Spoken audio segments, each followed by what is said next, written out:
दोस्तों, shark tank 2021 में शुरू से ही धूम मची हुई थी। सिर्फ नए नए बिजनेस आइडियाज की वजह से नहीं, बल्कि अलग अलग जजों के किस्सों की वजह से भी। जैसे अश्नीर ग्रोवर, भारत पे के को फाउंडर, ये सब दोगलापन है जो अपनी कड़वी और मुंहफट बातों से शो के सबसे फेमस नाम बन गए, लेकिन फिर खुद की ही कंपनी से पैसों के गलत इस्तेमाल और अंदरूनी झगड़ों के आरोपों में बाहर भी हो गए। गजल अलग, मामा अर्थ की को फाउंडर को भी आरोपों का सामना करना पड़ा कि उनकी कंपनी की शेयर मार्केट में आने से पहले की कीमत बड़ा चढ़ाकर बताई गई थी और झूठे खूबसूरती के दावे किए गए थे। अब इससे शादी.com के अनुपम मित्तल भी नहीं बचे और अक्सर उनकी खुद की तारीफ करने की आदत के लिए उनका मजाक बनाया गया, जिस वजह से उन्हें लिंक्डइन फिलोसोफर होने का भी ताना मिला। लेकिन दोस्तों, इन सब के बीच पीयूष बंसल अपने शांत और जमीन से जुड़े रवैये से अलग दिखे, क्योंकि वे अक्सर बिजनेस शुरू करने वालों को प्यार से गाइड करते नजर आते थे, ना कि उनका मजाक उड़ाते थे। और इसी वजह से उनको एक अच्छे शार्क होने की इमेज भी मिली। अब अक्टूबर 2025 के आखिरी दिनों में लेंसकार्ट की 70,000 करोड़ के आईपीओ की शेयर मार्केट में एंट्री हुई, तो वही लोग जो उन्हें सबसे जमीनी शार्क मानते थे, सवाल करने लगे कि क्या वे भी दूसरों की तरह शेयर मार्केट में आने से पहले अपनी इमेज सुधारने का कोई खेल खेल रहे हैं। स्टोरी बड़ी इंटरेस्टिंग है, आइए समझते हैं। दोस्तों, 40 वर्षीय पीयूष बंसल ने अपने 3 को फाउंडर नेहा बंसल, अमित चौधरी और सुमित कपाही के साथ 2008 में लेंसकार्ट की शुरुआत की थी। शुरू में तो ये कॉन्टेक्ट लेंस का एक बिजनेस था, जिसने बाद में सस्ते और अच्छी क्वालिटी के चश्मे बनाना शुरू किया। फिर क्वालिटी और मुनाफे पर और कंट्रोल रखने के लिए उन्होंने सब कुछ जीरो से स्टार्ट किया। फैक्ट्रियां, एप्स, डिलीवरी सिस्टम, यहाँ तक कि होम आई टेस्ट भी। और देखते ही देखते लेंसकार्ट मार्केट का राजा बन गया। भारत में 2100 से ज्यादा स्टोर्स और दुनिया भर में उनके 2800 स्टोर खुल गए। बता दें, भिवाड़ी और गुड़गांव में इनकी 2 बड़ी फैक्ट्रियां अपने सभी चश्मों का 70% खुद बनाती है, ऑटोमेशन का यूज करके। इनके उलट इनके मुख्य कॉम्पिटिटर्स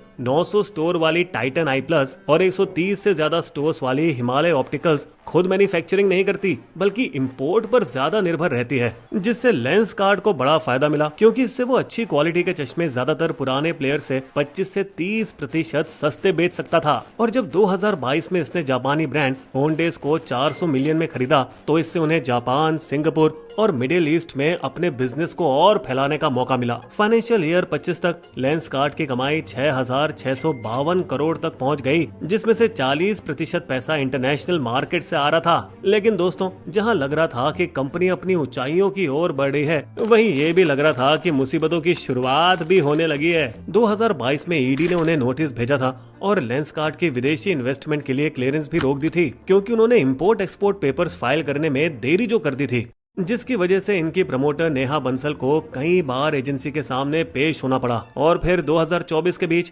लेंसकार्ट को अपनी फ्रेंचाइजी नेटवर्क से भी काफी परेशानी का सामना करना पड़ा। मैसूर, धारवाड़ और इंदौर के फ्रेंचाइजी मालिकों ने उनके ऊपर एफआईआर दर्ज कर दी, जिनमें अकाउंटिंग फ्रॉड, कमीशन की गड़बड़ी और बिलिंग सॉफ्टवेयर के गलत इस्तेमाल के आरोप थे उनपे। चीजें और बदतर होती गई जब इकोनॉमिक ऑफेंसिव विंग भी कूद पड़ी और कथित तौर पर कमीशन रोकने और डेटा में गड़बड़ी की अलग जांच शुरू हो गई। मगर दोस्तों, लेंसकार्ट ने इन सभी आरोपों को रिजेक्ट करते हुए इसे कॉन्ट्रैक्ट का झगड़ा बताया और बाद में जनवरी 2025 में कर्नाटक हाई कोर्ट से सभी स्टे पर उन्होंने रोक भी हासिल कर ली। अब लीगल मामला तो ठंडा पड़ गया था, लेकिन एक और चैलेंज पहले से ही उनका वेट कर रहा था, मगर वो फ्रेंचाइजी या रेगुलेटर से नहीं, बल्कि पब्लिक मार्केट से था। तो जब लोगों को उनके आईपीओ की डिटेल्स और कंपनी के नंबर्स के बारे में पता चला, तो उन्हें तो मानो चक्कर ही आ गए। मिसाल के तौर पर लेंसकार्ट का लास्ट रिपोर्ट किया गया प्रॉफिट 297 करोड़ था, लेकिन इसके अंदर दबी हुई थी करीब 356 करोड़ की दूसरी कमाई। जैसे जब ओनडेस इन्वेस्टमेंट को रीवैल्यू किया गया, तो उसमें 167 करोड़ का वन टाइम गेन मिला था। इसे आप सरल भाषा में ऐसे समझिए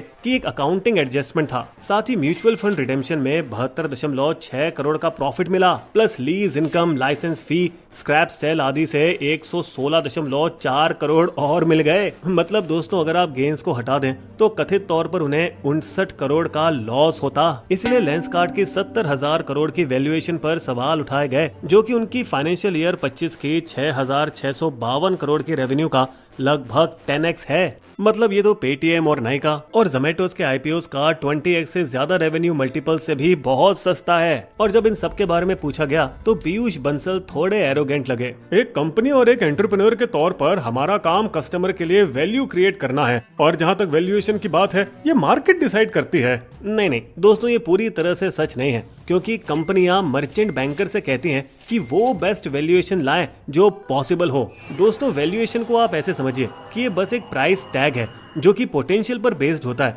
मतलब कंपनी फ्यूचर में कितना कमा सकती है ऐसा। अब दोस्तों बता दें, आईपीओ से 4 महीने पहले बंसल जी ने खुद चुपचाप अपनी ही कंपनी के शेयर्स को कम दामों पर खरीदा था। उन्होंने 52 प्रति शेयर पर 4.26 करोड़ शेयर खरीदे थे 222 करोड़ के हिसाब से, और अब वही शेयर वो पब्लिक को 382 से 402 में बेच रहे हैं, जिससे उन्हें सिर्फ 90 दिनों में 1495 करोड़ का जबरदस्त मुनाफा हुआ। बता दें, इनके 7278 करोड़ के आईपीओ का 70% पैसा कंपनी में नहीं बल्कि पिछले निवेशकों की जेबों में जाएगा। लेकिन सपने बिकते हैं दोस्तों, क्योंकि आईपीओ के आखिरी दिन तक वे 28.26 गुना ओवर सब्सक्राइब्ड हो गए। मतलब इन्वेस्टर्स ने ऑफर पर मौजूदा 9.97 करोड़ शेयर से कहीं ज्यादा 281.88 करोड़ शेयर के लिए बोली लगा दी। वैसे आईपीओ लिस्टिंग में लोग झटके से पैसा कमाने के लिए इन्वेस्ट करते हैं, जैसे पेटीएम के 18,300 करोड़ के आईपीओ के केस में हुआ, जो एक साल के अंदर 2/3 क्रैश हो गया।